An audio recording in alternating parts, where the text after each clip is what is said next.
नमस्कार, स्वराज एक्सप्रेस पर खेती किसानी और ग्रामीण भारत की ताज़ा तरीन खबरें लेकर मैं अनिका आर्यन हाजिर हूँ। बुलेटिन की शुरुआत करते हैं हेडलाइंस के साथ।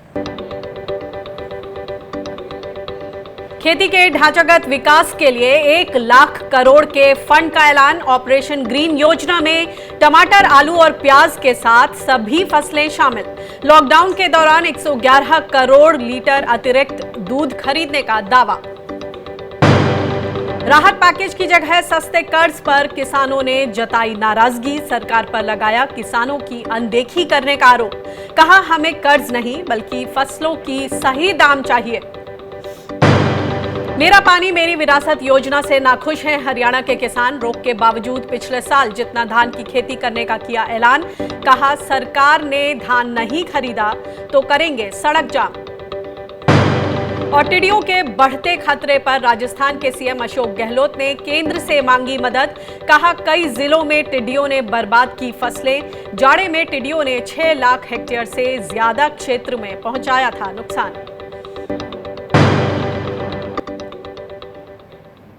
और अब खबरें विस्तार से। किसानों के लिए राहत पैकेज का ऐलान करते हुए वित्त मंत्री निर्मला सीतारमण ने कृषि से जुड़े ढांचे के विकास के लिए 1 लाख करोड़ रुपए का फंड देने की बात कही है। इसके जरिए कोल्ड स्टोरेज और यार्ड जैसी बुनियादी सुविधाएं विकसित की जाएंगी।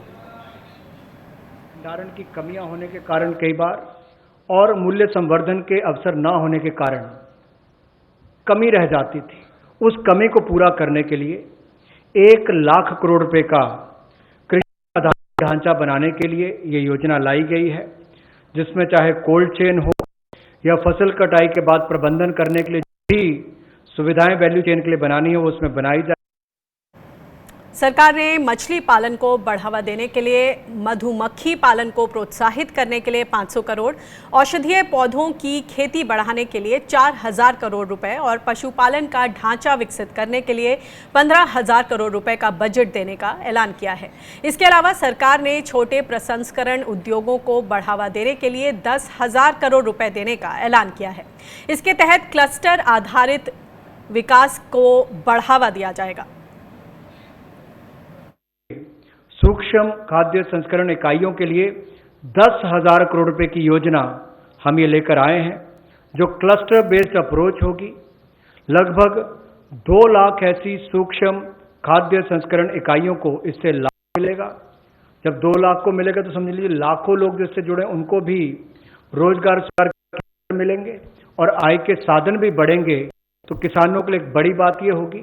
क्लस्टर बेस्ड पे हमने कहा कि मान लीजिए कश्मीर में केसर है, नॉर्थ ईस्ट में बैम्बू शूट्स हैं, आंध्रा में चिल्ली है, उत्तर प्रदेश आम है, तमिलनाडु का टर्मिक है, ऐसे बिहार का मखाना हो। तो इस सब बातों को लेकर राज्यों को तो आज नहीं कह सकते, लेकिन हर जगह जहां जहां जो क्लस्टर अप्रोच बनाई जा सकती है, इसके माध्यम से इनकी टेक्नोलॉजी अपग्रेडेशन भी होगी, मार्केटिंग ब्रांडिंग भी होगी, आय के साधन भी बढ़ेंगे। उस दिशा में बढ़ने के लिए 10,000 करोड़ रुपया इसके लिए प्रावधान किया गया। इसके अलावा ऑपरेशन ग्रीन योजना के तहत टमाटर, आलू और प्याज के साथ अब सभी फसलों को शामिल किया गया है। इसके तहत किसानों को ट्रांसपोर्ट और कोल्ड स्टोरेज के खर्च में 50% सब्सिडी दी जाती है। इन तमाम ऐलान से पहले वित्त मंत्री निर्मला सीतारमण ने बताया कि लॉकडाउन के दौरान किसानों से न्यूनतम समर्थन मूल्य पर 74,300 करोड़ रुपए का अनाज खरीदा गया है। इसके अलावा लॉकडाउन से नुकसान उठा रहे डेयरी किसानों की मदद के लिए 4100 करोड़ रुपए से 111 करोड़ लीटर दूध की अतिरिक्त खरीद की गई है। वित्त मंत्री निर्मला सीतारमण ने बताया कि लॉकडाउन के दौरान डेयरी किसानों को दूध की अतिरिक्त खरीद और कर्ज के ब्याज में राहत के जरिए 5,000 करोड़ रुपए पहुंचाए गए हैं।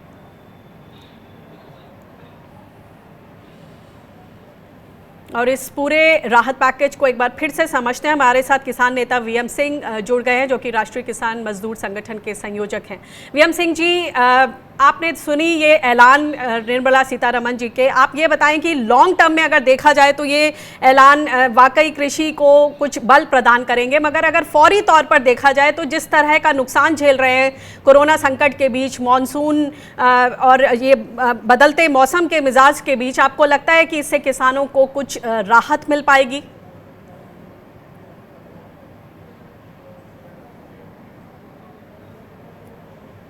जी वीएम सिंह जी, क्या आप हमें सुन सकते हैं? हम एक बार उनसे फिर से संपर्क साधने की कोशिश करते हैं। तब तक आज की जो अहम खबरें हैं वो बताते हैं। एक बार फिर से अपना पैकेज सामने रखते हुए तीसरी दफ़ा फिर से किसानों पर फोकस रहा और आज जो खास बात थी कि इंफ्रास्ट्रक्चर के लिए 1 लाख करोड़ रुपए का फंड, उसके अलावा जो माइक्रो फूड एंटरप्राइजेज हैं उसके लिए उससे 2 लाख किसानों को फ़ायदा पहुंचेगा, उसके लिए 10,000 करोड़ रुपए। मछली पालक के लिए 11,000 का इंश्योरेंस, 11,000 करोड़ रुपए और 9,000 करोड़ रुपए का ढांचागत जो सुधार होने चाहिए कोल्ड चेन्स और मंडी में, और उनको मछली और श्रिम्प से रिलेटेड जितने भी किसान हैं उनको फ़ायदा पहुंचे। गंगा के आसपास के किनारे में जो मेडिसिनल प्लांट हैं, औषधीय जो फसलें हैं, हर्बल प्लांट्स, उनको उगाने पर जोर होगा, उसके लिए 4,000 करोड़ रुपए। मधुमक्खी पालकों के लिए 500 करोड़ रुपए।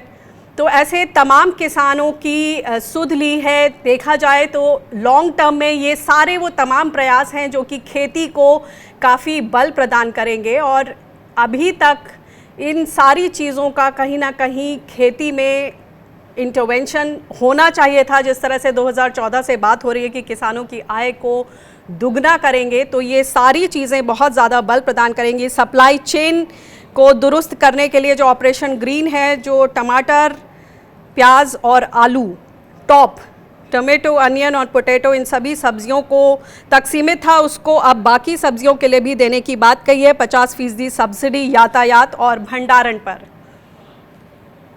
शुक्रवार को वित्त मंत्री ने राहत पैकेज के तहत किसानों को सस्ता कर्ज मुहैया कराने का दावा किया था। इस पर किसानों का क्या कहना है, आइए सुनते हैं। अन्न की कमी नहीं आने दी किसान ने, और इस महामारी में भी किसान के लिए सरकार ने कुछ नहीं करा। उद्योगपतियों को पैकेज दिए जा रहे हैं, किसान के गन्ने का पेमेंट नहीं मिल रहा, उसकी फसल का सही दाम नहीं दिए जा रहे, बिजली के रेट कई गुना कर दिए गए हैं। किसान की कतई कमर तोड़ दी है। इस सरकार से उम्मीद नहीं थी। मोदी जी से बहुत आस करके किसान बैठा था कि मोदी जी किसान के लिए कुछ करेंगे, लेकिन मोदी जी ने, योगी जी ने किसान को बहुत निराश कर दिया है, जिससे किसान के सामने आत्महत्या के अलावा दूसरा चारा नहीं है। खेती में आजकल कुछ बच नहीं रहा है। मोदी जी, योगी जी 6,000 रुपये प्रतिवर्ष दे रहे हैं, पर बिजली का बिल इतना बढ़ा दिया है कि किसान को कुछ बच नहीं रहा है। हमारे बुजुर्ग भी इस बात को कहते थे कि भाजपा किसान हित में कोई कार्य नहीं करती। मोदी जी ने पिछले कुछ वर्षों में यह साबित करके दिखा दिया कि भाजपा केवल किसान विरोधी है। किसान ने सोचा था इस कोरोना जैसी महामारी के वक्त में सरकार किसानों की आर्थिक रूप से कुछ ना कुछ मदद करेगी, लेकिन मोदी जी ने किसानों की कोई मदद नहीं की। मदद की है अगर तो वो पूंजीपतियों की है, किसान की कमर तोड़ने का काम किया है। हमें जो है सरकार से बहुत उम्मीद थी कि मोदी जी किसानों के लिए बहुत कुछ करेंगे, लेकिन कुछ करने को तैयार नहीं है। आर्थिक स्थिति किसान की इतनी डाउन है कि वो आत्महत्या करने को तैयार है, लेकिन क्या करें, खेती करनी है, मजबूरी है, बच्चे पालने हैं। कुछ एक दो जो दो बिंदु गिना है वो तो पहले ही बजट सत्रों में गिना चुकी है। सरकार कुछ नया लेके नहीं आई, और देश को आत्मनिर्भर बनाना है तो कृषि को आत्मनिर्भर बनाना होगा। किसान को कर्जा नहीं चाहिए, किसान को उसकी फसल का सही दाम चाहिए, और वो भी सही पे समय पे चाहिए। तो ये सुना आपने तमाम किसानों को नाराज़गी जताते हुए। दरअसल कल जब निर्मला सीतारमण जी ने अपना पैकेज किसानों के लिए पेश किया तो उसमें ज़्यादा जोर जो था वो कर्ज पर था, और किसानों का कहना है कि हमें कर्ज के जाल में नहीं फंसना है, आप हमें सीधे सीधे हमारी फसल का जो वाजिब दाम है वो दें, तो हमें कर्ज के जाल में फंसने की नौबत ही नहीं आएगी। इस पर और ज़्यादा बातचीत करते हैं। कल का जो पैकेज था उस पर आपने किसानों की प्रतिक्रिया सुनी, और आज एक बार फिर से निर्मला सीतारमण जी ने फोकस किया है, तमाम ऐसे सेक्टर्स हैं उन पर बात की है, खुलासा किया है। और ज़्यादा बातचीत करते हैं। वीएम सिंह जी एक बार हमारे साथ फिर से जुड़ गए हैं। वीएम सिंह जी, आपकी प्रतिक्रिया, ये तमाम डेयरी, मछली पालक, माइक्रो फूड एंटरप्राइजेज, इंफ्रास्ट्रक्चर के लिए जो तमाम घोषणाएं की हैं, आपको क्या लगता है कि कितनी राहत देगी ये कृषि को? देखिए, मैं तो बार बार कहता हूं, आंकड़ों से कभी किसान का पेट नहीं भरता और किसी का पेट नहीं भरता है। अभी आपने जो करना है, आपने कृषि को देना है, आपने दूध में देना है, तत्काल बताइए 5 रुपए लीटर हम बोनस देंगे आपको। आप गेहूं में बताइए कि हम आपका जो है एमएसपी का इतना इंक्रीज करेंगे। अरे पुरानी एमएसपी पे आप ले नहीं पा रहे हैं। आज की तारीख में कोई भी किसान ये नहीं चाहता है कि उसको बड़े बड़ी बातें सुनाई दे। उसको होता है कि जो उसकी लागत है इस कोरोना के अंदर वो बाहर निकल के देश की सेवा कर रहा है, उसका सम्मान नहीं करो तो अपमान मत करो। उसको ये मत बताओ कि अगर रेट तुम्हारा हमने तय किया है 1925 बिकेगा 1600, 1700, 1800 में।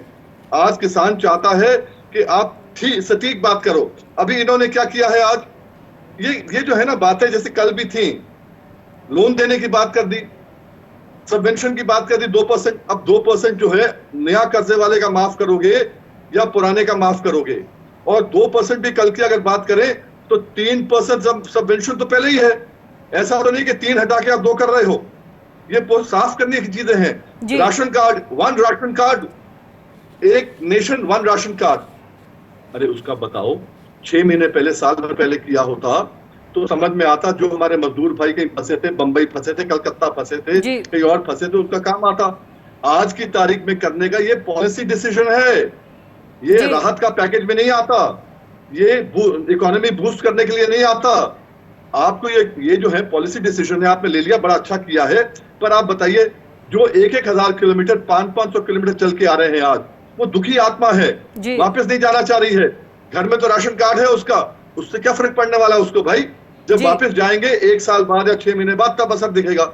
आज हमें चाहिए तत्काल राहत की मांग। हमारे साथ आउटलुक के एडिटर हरवीर सिंह जी भी जुड़ गए हैं। हरवीर जी, आपकी प्रतिक्रिया, आज जो तमाम एरियाज में dairy, foot and mouth disease को लेकर मछली पालक, माइक्रो फूड एंटरप्राइजेज, इंफ्रास्ट्रक्चर में 1 लाख करोड़ रुपए का पैसा रिलीज होगा, क्या कहेंगे आपकी? लॉन्ग टर्म में तो ये सब चीजें ठीक लगती हैं, मगर इस वक्त जिस तरह की दिक्कतें हैं, जो फौरी राहत की बात है, उस पर क्या? देखिए, ऐसा है कि एक्चुअली ये जो पैकेज का मसला है ये एक मजाक होके रह गया है। आप ये बताइए मुझे कि फूड, वो एग्रीकल्चर और रूरल डेवलपमेंट दोनों का मिला के करीब 2,70,000 करोड़ का बजट है, जिसमें सड़क भी है, जिसमें किसान सम्मान निधि भी है 70,000 करोड़ की, जिसमें मनरेगा भी है, जिसमें बाकी तमाम सारी स्कीम्स हैं, सब्सिडी भी है। मुझे ये बताइए कि ये 1 लाख करोड़ किस चीज के लिए है?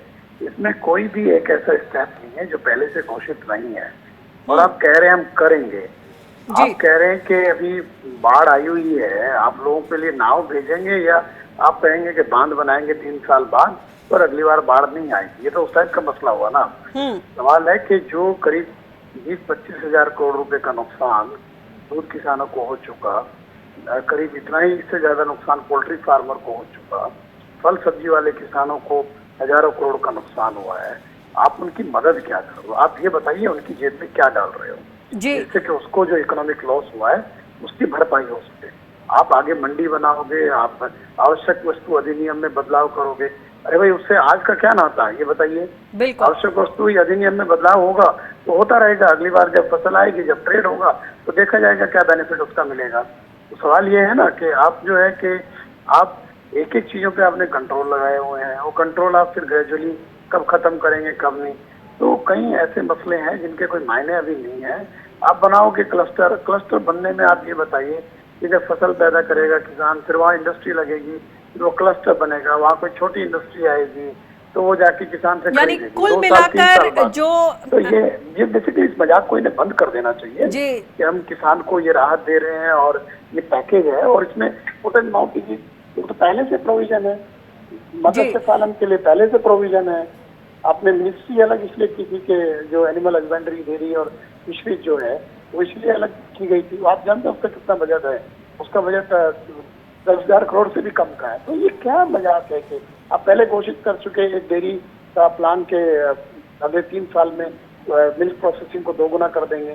तो अब समझ नहीं आ रहा है कि इसमें क्या है। इसमें जी, यानी कुल मिला के जो ये तमाम 11 मेजर्स सामने रखे गए हैं, इनमें सबसे बड़ी बात यह है कि इन सबको इम्प्लीमेंट करने में, अमली जामा पहनाने में बहुत लंबा वक्त लगेगा, क्योंकि किसानों को इस वक्त जो नुकसान है उसकी भरपाई करनी है, फौरी तौर पर उनको राहत चाहिए। उसमें ये बताइए वीएम सिंह जी, जो डायरेक्ट इनकम सपोर्ट की बात हो रही थी कि सीधे सीधे जो लोग हैं, चाहे उनके पास खेती क्या वो किराए पर लेकर करते हैं, उनके पास लैंड भी नहीं है, ऐसे कितने लोग हैं, ऐसे इतने किसान हैं जो परेशान होंगे, उन सबको सीधे एक मुश्त एक रकम दे दी जाए, 10,000 रुपए, इस तरह की बातें सामने आ रही हैं। देवेंद्र शर्मा जो कृषि विशेषज्ञ हैं वो भी इस बात को सामने रखते रहे हैं। आपका क्या मानना है कि सीधे एक मुश्त रकम दी जानी चाहिए थी, क्या होना चाहिए था?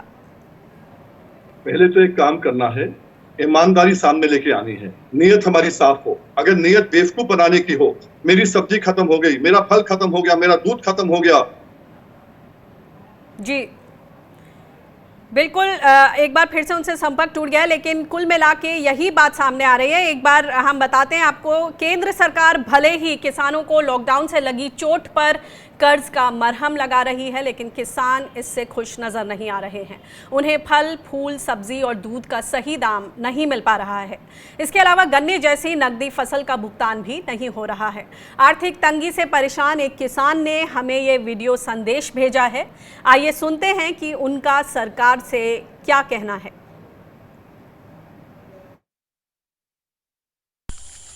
माननीय सरकार जी, ये किसानों का उद्योग है, गन्ने की फसल जो नवंबर दिसंबर में जाके तैयार होगी। इसके लिए पैसे की ज़रूरत है, क्योंकि इसमें खाद लगेगा, स्प्रे लगेगा, तमाम तरह की दवाइयाँ लगेंगी। लेकिन गन्ना मिल पैसा दे नहीं रहे हैं। गन्ना मिल बंद हुए 14 दिन से ज़्यादा का समय हो गया है। नियम के हिसाब से अब तक सारा पेमेंट हो जाना चाहिए था, लेकिन अभी भी पूरा पेमेंट नहीं हुआ है। लास्ट पेमेंट 21 जनवरी तक का किया गया है। बिलारी का गन्ना मिल है, श्री लक्ष्मी शुगर मिल, 14 दिन का नियम है, लेकिन 100 दिन से ज़्यादा लेट चल रहा है। अब बताइए क्या करें। हमें आपकी कोई सरकारी मदद नहीं चाहिए सरकार की तरफ से। हमारा आप गन्ना पेमेंट करा दीजिए किसानों का, सब किसानों का, उत्तर प्रदेश के लगभग सभी किसानों का 13 से 14 हज़ार करोड़ का बैठेगा। अब उसे आप अपने खाते से करा दीजिए या गन्ना मिलों से करा दीजिए। नियम अनुसार तो हो जाना चाहिए था, लेकिन क्या करें, आपके नियम कानून गन्ना मिलों पर चलते नहीं हैं। पता नहीं गन्ना मिल सरकार हैं, आप सरकार हैं, कुछ समझ नहीं आता है। तो बताइए क्या करें। आपने सुना बेल्लारी से ये श्री लक्ष्मी शुगर मिल की शिकायत करते हुए एक किसान, इन्होंने अपना वीडियो भेजा। इस पर रिएक्शन लेना चाहूँगी। वीएम सिंह जी, ये बताइए कि गन्ना किसानों की मुश्किलें कब सधेंगी? यहाँ पर फिर से उम्मीद थी कि इन राहत पैकेजों में कहीं ना कहीं इनका जिक्र होगा। ये सभी किसान परेशान हैं, सबको अपने परिवार पालने, और सबसे बड़ी बात कि अगली खरीफ सीजन की बुआई करनी है और ये कोरोना संकट को भी झेलना है। मेरा सोचना बड़ा सीधा है और मैं बार बार कहता हूं, गन्ना किसान उत्तर प्रदेश का 40 लाख परिवार है। एक परिवार में 5 लोग हैं, 2 करोड़ लोग हैं। देश में 130 करोड़ लोग हैं, तो 1.5% देश की आबादी हमारी है। आपका 20 लाख करोड़ का पैकेज है, 1.5% बनता है 30,000 करोड़। अरे 13,000 करोड़ हमारा आप निकाल दें, एक बारी हमें दे दें, हमारा काम चल जाए। उसके बाद 2-4 महीने में जब आप चाहें मिल मालिकों से वापस मिल जाएगा पैसा आराम से आपको, पर हमारा तो भी काम चल जाएगा। पर सरकार की नीयत नहीं है, ये केवल दांत दिखाने की ओर है, खाने की ओर है। इसमें इसके साथ साथ मैं आपको बताना चाहूंगा एक तो चीज और क्यों कट गया था। इन्होंने कल कह दिया कि 31 मार्च तक आपको जो वापस करना था अपना केसीसी का ऋण, आप 31 मई तक कर सकते हैं, 3 महीने और दे दिया। ये क्या फाइनेंस मिनिस्टर को दिखाने के 2.5 महीने तो या 2 महीने तो हमारे निकल गए लॉकडाउन के अंदर ही। आज 15 मई आ गया है, 15 दिन में हम कैसे वापस करेंगे? अगर हमारी पुरानी फसल खराब हो गई है, आज अगर हम फसल बोएंगे 18-19 तारीख में, 10 दिन में कौन सा अलादीन का चिराग है हमारे पास कि 10 दिन में की फसल आती है? अगर निर्मला जी को मालूम है, हमें बता दें कि 10 दिन में बो के हम इनका वापस कर दें। इनको चाहिए था 1 साल के लिए टालें या 1 फसल के लिए टालें कम से कम, जो उन्होंने नहीं किया। आज की बात करें, one market one farmer one market. जी वीएम जी, क्या बकवास वीएम है सिंह यार। जी, समय की क्या कमी बकवास। आपको यहीं रोकना चाहूंगी। हम इस पर तफसील से एक बार फिर से चर्चा करेंगे। फिलहाल ये बहुत बहुत शुक्रिया हमसे जुड़ने के लिए। तो सभी एक्सपर्ट्स का कहना जो है, जो ऑब्जर्वेशन है वो यही कि लॉन्ग टर्म में क्या होना है उसकी जो खाका है वो पेश करना अच्छी बात है, लेकिन फिलहाल जो फौरी तौर पर राहत देनी थी वो गायब है। बढ़ते अगली खबर की ओर। हरियाणा सरकार भूजल दोहन रोकने के लिए मेरा पानी मेरी विरासत योजना लेकर आई है। इसके तहत 8 ब्लॉक्स में किसानों से बीते साल के मुकाबले धान की खेती को आधा घटाने के लिए कहा गया है। सरकार ने यह भी कहा है कि अगर किसानों ने बात नहीं मानी तो समर्थन मूल्य पर धान की खरीद नहीं की जाएगी, लेकिन किसान इसे गलत बता रहे हैं। किसानों ने इसका विरोध किया है। शुक्रवार को भारतीय किसान यूनियन हरियाणा की अगुवाई में किसानों ने शाहबाद में बैठक की। इसमें किसानों ने पहले की तरह धान की खेती करने का फैसला किया है। किसानों ने यह भी कहा है कि अगर सरकार ने धान की खरीद नहीं की तो आंदोलन किया जाएगा। सरकार ने जो फैसला लिया है उसको मानने से आज पंचायत ने साफ तौर पे इनकार कर दिया है। फैसला लिया है कि जैसे धान पहले लगता था उसी तरह से धान लगाएंगे। और तीसरा फैसला ये लिया है कि अगर हमारा धान सरकार नहीं खरीदती है तो 19 हलकों में ही 19 ब्लॉकों में ही रोड जाम किए जाएंगे अगर हमारा धान ना खरीदा। हरियाणा में समर्थन मूल्य पर गेहूं बेचने वाले किसानों को समय पर भुगतान नहीं मिल पा रहा है और जिन किसानों को भुगतान मिल रहा है उन्हें बैंक पैसे निकालने से रोक रहे हैं। ये मामला कुरुक्षेत्र के हरियाणा ग्रामीण बैंक से जुड़ा है। किसान अमर सिंह के बैंक में 2 खाते हैं, एक केसीसी का और दूसरा बचत खाता। अमर सिंह के केसीसी अकाउंट में 49,271 रुपये उन्हें देने हैं और बचत खाते में 1,16,584 रुपये हैं। अमर सिंह को गेहूं कटाई के लिए मजदूरों का भुगतान करना है और आगे के लिए गन्ने की बुवाई करनी है, उसका भी खर्च सिर पर है। परिवार का खर्च, पत्नी के इलाज के लिए पैसों की भी ज़रूरत पूरी करनी है। मैं आपको स्वराज चैनल के माध्यम से अपनी समस्या बता रहा हूँ। मेरा हरियाणा ग्रामीण बैंक दुराड़ा में एक लिमिट का खाता, एक वैसा खुला खाता जिसमें जब मर्जी कटाऊँ जब मर्जी पाऊँ। तो जी इधर घर वाली बीमार है, पहले चंडीगढ़ भी परेशान हुआ, यहाँ प्राइवेट हुए बहुत दिखाई, तब भी मुझे पड़ी सामने। तो इधर गेहूँ का पैसा जो बैंक में आया 8 तारीख को आया, बढ़तियाँ का लेन देन हुआ जिम्मेदारा का। चलो लेन देन करके अपना लिमिट भरा, कोई कुछ करागा, काम सारे करने हैं। 8 तारीख को गया जी बैंक दुराड़ा में, 60,000 का बुच्चर भरया, मेरे पास मौजूद उतरया। तो बैंक वाले कैशियर लाया गण जी पास करा लो फैसला फिर रख से। तो मैंने उसको दिया भी ये पास कर दे, और जो उठ के गया सरदार मनेगर पे, तो वहाँ उन्होंने मैं बुला लिया, कहा इधर आ जा, कहा अपने लिमिट नहीं भरी, पहले लिमिट भर फिर उसके बाद पैसे दे। तो जी मैं इधर कोरोना की बीमारी चल रही, आंधे भी डर लगा, आराम मुझे परेशान कर रहे, ये भी 15 मिनट हो गए। कहने लगा कोरोना की बीमारी में मर रहे हैं, तो मर जाएगा, तेरी घर वाली मर जाएगी, क्या हो जाएगा। और इस पर खुद बातचीत करने के लिए हमारे साथ ये किसान भाई जुड़ गए हैं, अमर सिंह जी। हमने आपकी जो केस है वो दर्शकों के सामने रखा और आप बताएं कि किस तरह से ये ग्रामीण बैंक में, जब आपने बोला कि पहले आप 8 मई को गए 60,000 रुपये लेने, फिर आप 11 मई को गए 10,000 रुपये लेने, अपना ही रकम लेने के लिए, और उन्होंने बताया कि आपका खाता फ्रीज कर दिया है। अब आपके सामने किस तरह की समस्या है ये बताएं। समस्या इतनी बड़ी आ रही मैडम जी, एक तो मजदूरा के पैसे देने, दूध के, कटाई के, अच्छा इधर घर वाली बीमार पड़ी थी जी, अच्छे गन्ने के खाद घेरना, दवाई लेनी, सौदा पत्ता कर कम करा दी, इतनी परेशानी है रही बहुत ज्यादा जी। बैंक के जो अधिकारी हैं उनका क्या कहना था? उनका बताया आपने कि व्यवहार भी आपके साथ ठीक नहीं था, उनका क्या कहना था? उनका कहना 11 तारीख को गया था, पहले गया था 8 तारीख को मैडम जी। तो मैंने कहा कि 4,000 रुपये दे दो। जी, तो बेसिकली हम इस पर बातचीत करेंगे। गुरनाम सिंह चड़ूनी जी को आपने इस बारे में बताया था और हम उनसे उनकी राय लेते हैं। किसान नेता गुरनाम सिंह चड़ूनी वो हमें समझाएंगे कि आपका जो ये केस है इस पर क्या करना चाहिए और आपका मामला सरकार तक आगे पहुंचाएंगे। गुरनाम जी, जो ये किसान भाई हैं अमर सिंह, इनके खाते में इतने रुपए हैं 1,16,584 बचत खाते में, इसको फ्रीज कर दिया गया क्योंकि इन्होंने अपना केसीसी का जो ब्याज है वो नहीं चुकाया है। एक तरफ सरकार कह रही है कि हम 2.5 करोड़ किसानों को केसीसी के दायरे में लाने की कोशिश कर रहे हैं और दूसरी तरफ जो किसान ऑलरेडी केसीसी के जरिए घर पर हैं, जो उससे सुकून दे सकता था ये रकम, वो उसके हाथ में नहीं मिल रही। इनको जब 10,000 रुपए भी चाहिए थे तो उसके लिए भी बैंक ने इनको भला बुरा कहा।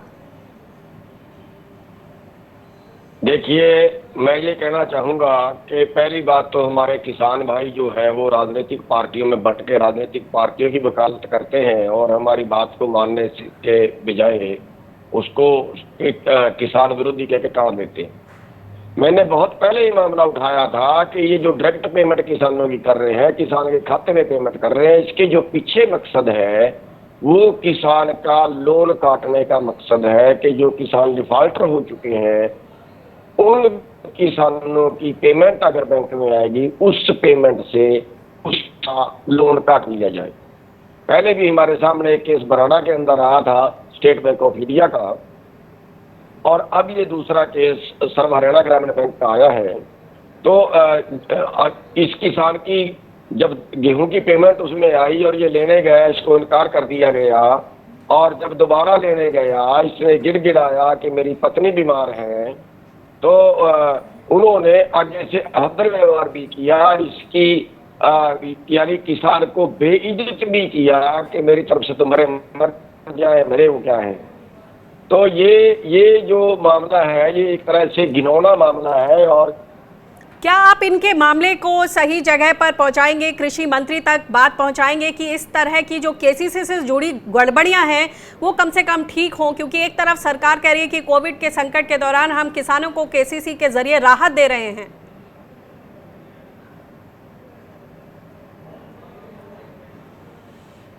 चलिए, उनसे हमारा संपर्क टूट गया है, तो हम आशा करते हैं कि जो भी दर्शक इसे देख रहे हैं और जो खेती किसानी से जुड़े भाई हैं वो भी इस बात को समझें कि किस तरह की जो पॉलिसी लेवल में जो चेंजेस होने चाहिए किसान को राहत देने के लिए। केसीसी है मगर उसकी जो लिमिट को बढ़ाने की बात थी वो नहीं हुआ। उसके अलावा जो कर्ज चुकाने का जो समय सीमा है उसको ज़रूर बढ़ा दिया, लेकिन उस दौरान भी इस तरह के केसेस सामने आ रहे हैं। फिलहाल इस बुलेटिन में इतना ही। आप देश और दुनिया की हर छोटी बड़ी खबर को विस्तार से हमारी वेबसाइट www.newsplatform.in पर पढ़ सकते हैं। देखते रहिए स्वराज एक्सप्रेस। नमस्कार।